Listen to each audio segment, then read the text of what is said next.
आप जुड़ चुके हैं गुलिस्तान न्यूज़ के साथ। मैं हूं वसीम गुत्तू। आज हमारे साथ एक शख्सियत बात करने के लिए जुड़े हैं। एक्स MOS शक्तिराज परिहार जी भारतीय जनता पार्टी के MLA रह चुके हैं यहाँ पे। इनसे हम पूरी ओवरऑल सिचुएशन पे बात करेंगे। कोविड-19 चल रहा है, महामारी चल रही है। सर, भारतीय जनता पार्टी का क्या रोल रहा खास करके डोडा के लिए? कोविड-19 के चलते हुए जो महामारी पूरे देश में, जम्मू कश्मीर में भी और डोडा भी उससे अछूता नहीं रहा। एक तरफ से सरकार अपना काम कर रही थी, भारतीय जनता पार्टी के कार्यकर्ता भी साथ में काम कर रहे थे। और मैं धन्यवाद करूंगा प्रधानमंत्री जी का कि जिन्होंने लॉकडाउन के साथ साथ जो पैकेज, जो PM गरीब कल्याण, जो आर्थिक पैकेज जो दिया, जो फाइनेंशियल पैकेज जो दिया, जिसमें हमारे गरीब मजदूर किसानों को राहत उससे मिली, चाहे उसमें फ्री में राशन देने की बात थी, चाहे जन धन योजना में पैसा ट्रांसफ़र करने की बात थी, फ्री में गैस सिलेंडर्स देने की बात थी, और PM किसान निधि में किसानों को पैसा देने की बात जो थी, वो न केवल अनाउंस किया बल्कि वो ग्राउंड तक पहुंचा। उसकी हमने पूरी जानकारी ली, जो डोडा में भी सब लोगों को उसका बेनिफिट हुआ। और डोडा की एक फिगर मेरे पास है कि अगर पॉपुलेशन हमारी सारी 4 लाख पॉपुलेशन डोडा डिस्ट्रिक्ट की है, जिसमें 2,60,000 जो लोग हैं जिनको राशन फ्री का मिला, 50,000 गैस सिलेंडर्स जो फ्री में लोगों को मिले। सर, अगर देखेंगे हम तो काम कर रही थी। उस आपने जो मुझे पूछा, वो पार्टी के कार्यकर्ताओं को भी एक जिम्मेवारी दी गई थी कि वो प्रॉपर जो गाइडलाइंस हैं उनको फॉलो करते हुए अपने अपने फील्ड में, अपने अपने एरिया में काम करें। और पार्टी के लोगों ने उसमें बढ़ चढ़ के हिस्सा लिया, काम किया, जिसमें फीड द नीडी हमारे राष्ट्रीय अध्यक्ष जी ने बोला था, हमारे प्रदेश के अध्यक्ष जी ने कहा था कि फीड द नीडी, कुछ ज़रूरतमंद लोगों को हम राशन फ्री में दें। गैस मास्क, जो हमारे जो मास्क की डिस्ट्रीब्यूशन, वो हमारे कार्यकर्ताओं ने की। हमारे PM केयर्स फंड 25 लाख रुपया डोडा डिस्ट्रिक्ट से जो PM केयर फंड में उसको जुटाया गया, उसमें भारतीय जनता पार्टी के कार्यकर्ता सरकार के साथ, डिस्ट्रिक्ट एडमिनिस्ट्रेशन के साथ शाना बशाना साथ रहे। और जो कोरोना वायरस जिन्होंने काम इस महामारी में किया और अभी भी कर रहे हैं, उनको अप्रिशिएट किया, उनको अप्रिसिएशन लेटर उनको बांटे गए। बहुत सारे लोगों का अभी भी कहना कि हमें नहीं मिला। हमारी पूरी कोशिश होगी कि हम उन लोगों तक भी पहुँचे, उनको मान सम्मान दें, खासकर डॉक्टर्स, पैरामेडिकल स्टाफ, नर्सेज, सफाई कर्मचारी, पुलिस के कर्मचारी, जो भी एसेंशियल सर्विसेज में जिन लोगों ने काम किया। और डिस्ट्रिक्ट एडमिनिस्ट्रेशन का एक बहुत बड़ा रोल यहाँ पे रहा। उन्होंने एक अच्छा काम, लोगों ने भी उसमें कोऑपरेट किया और हमारा डोडा जो उससे बचा रहा, एक आज भी हमारा ग्रीन जोन में हमारा डिस्ट्रिक्ट आता है, उसके लिए लोगों को बधाई दूंगा। और गुजारिश भी करूंगा कि हम आगे इसको और ऐसे ही चलाए रखें, क्योंकि कोविड-19 ख़त्म नहीं हुआ है, ये अभी और बढ़ सकता है। इसके लिए हम एहतियात करें और जो भी गाइडलाइंस हैं उसको हम फॉलो करें। सर, अगर कोविड-19 की हम बात करें तो डोडा के कुछ ऐसे लीडर में हमने देखे जो ऐन मौके पे जिन्होंने मैदान छोड़ दिया। अगर हम डोडा की बात करें, नहीं, खाली कोविड के टाइम नहीं, वो इलेक्शन में ही आपको दिखते हैं। वो लीडर आपको इलेक्शन जब आएंगे, उस वक्त जात पात की राजनीति करके वो वोट ले जाते हैं।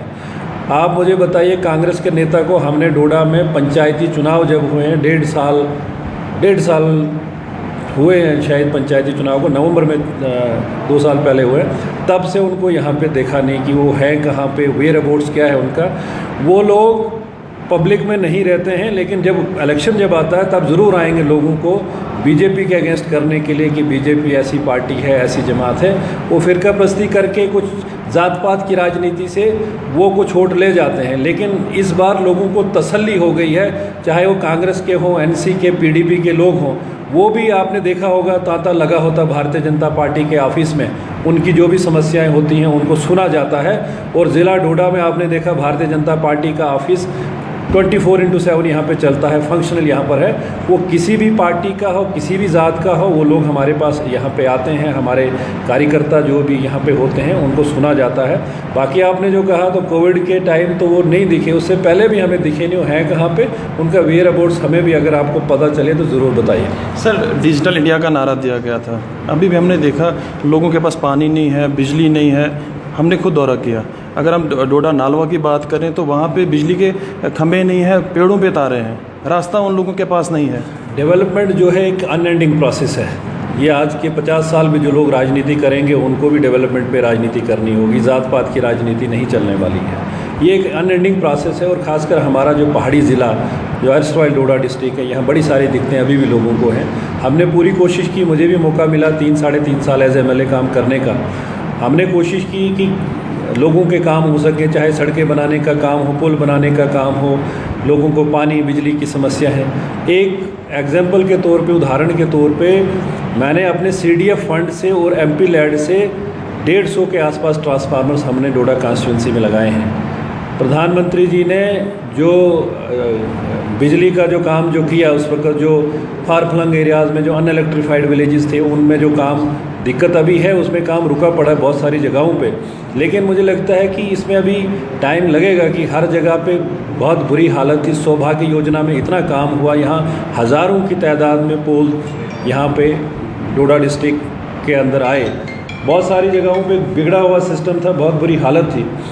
काफ़ी सुधार हुआ है, अभी सुधार की ओर बहुत गुंजाइश है। और सर, टोन के अंदर डोडा भरत रोड आता है, हमारा जो डोडा भरत रोड आता है उसकी इतनी खस्ता कंडीशन है, 3 महीने से रास्ता जो निकल चुका है मगर अभी तक उसको रिपेयर नहीं किया गया है। डोडा भरत रोड का आपको जानकारी होगी कि डोडा भरत रोड काफ़ी चर्चा में रहा है।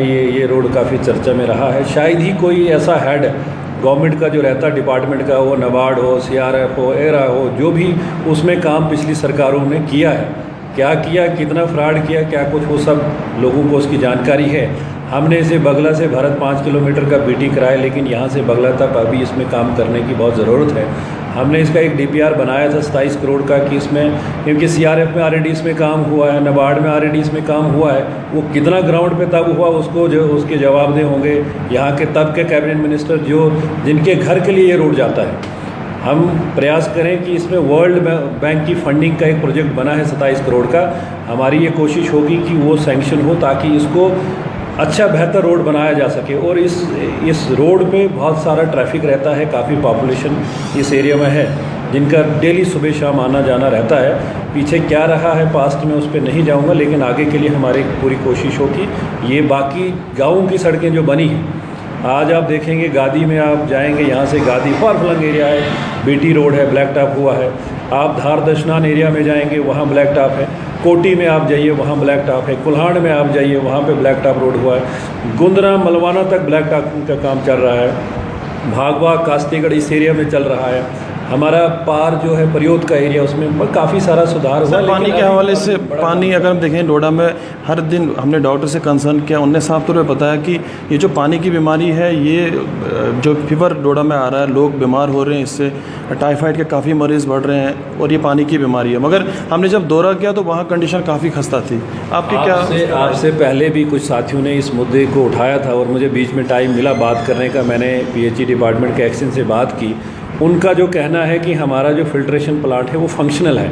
मैंने उनको कहा है कि मीडिया के लोग ऐसी बात कर रहे हैं, पूछ रहे हैं कि क्या ये सही बात है, लेकिन उनका जो कहना है कि वहाँ पे जो फिल्ट्रेशन प्लांट है वो फंक्शनल है, वो अच्छे से काम कर रहा है। अब कारण क्या है टाइफाइड होने का ये देखना पड़ेगा, लेकिन मैंने उनको ये कहा है कि मीडिया की सारी टीम अगले कुछ दिनों में खुद से वहाँ जाके वो देखें कि वहाँ कोई कमी पेशी तो नहीं है। मैंने उनको कहा है कि अगर कहीं भी कोई दिक्कत है, कोई फंड्स की दिक्कत है, कोई ऐसी बात है, ताकि हम इसको सही प्लेटफॉर्म पे बात रख सकें कि अगर कोई कमिश्नर सेक्रेटरी से बात करनी हो। लेकिन उन्होंने जो मुझे एश्योर किया, जो बताया है कि वो फंक्शनल है। अब कारण क्या होगा वो देखना पड़ेगा कि टाइफाइड के केसेस क्यों ज़्यादा आ रहे हैं। सर, काफ़ी सालों से यहाँ पे खास करके मीडिया की जो डिमांड रही है प्रेस क्लब की, अभी तक वो डिमांड पूरी नहीं हुई हमारी। अभी पहले भी ये चर्चा हुई इस पे, और मैं भी चाहूँगा, कोशिश हम करेंगे कि प्रेस क्लब यहाँ पे बने, क्योंकि अब बहुत सारे लोग मीडिया में काम कर रहे हैं, खासकर आप जैसे नौजवान साथी मीडिया में एक अच्छा रोल जो निभा रहे हैं। डेमोक्रेसी में मीडिया का होना बहुत ज़रूरी है और मीडिया को फैसिलिटीज़ प्रोवाइड करना सरकार का काम बनता है।